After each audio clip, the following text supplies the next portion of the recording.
Alam nyo ba na yung mga pinupost nating story ngayon sa Facebook ay parang Reels na rin siya dahil yung mga features sa Reels ay pwede na rin natin gamitin sa mismong Facebook stories natin. At kung hindi nyo pa ito na-explore, panoorin at sundan nyo lamang ito. Pindutin lamang ang create story, select natin yung short video na gusto nating i-upload. And then dito makikita nyo dito yung mga tools dito sa baba. Ito yung mga tools din na ginagamit natin sa pag-create ng reels. Halimbawa gusto mong maglagay ng audio o voice over, so natakal ko na ito doon sa nauna kong tutorials. Pwede ka maglagay ng stickers, text, pwede mo ring i-trim yung video mo or paiksihan pa kung gusto mo.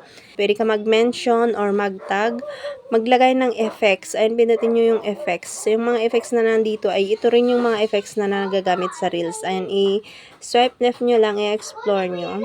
Kung nakapili na kayo, pindutin nyo lamang yung check dito sa baba. Ayan, and pwede rin kayong maglagay ng captions.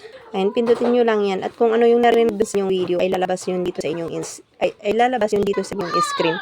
Ayun, no captions yung lumabas kasi walang naririnig dyan sa aking video. At kapag tapos na, pindutin nyo na yung done. At pwede nyo nang i-share.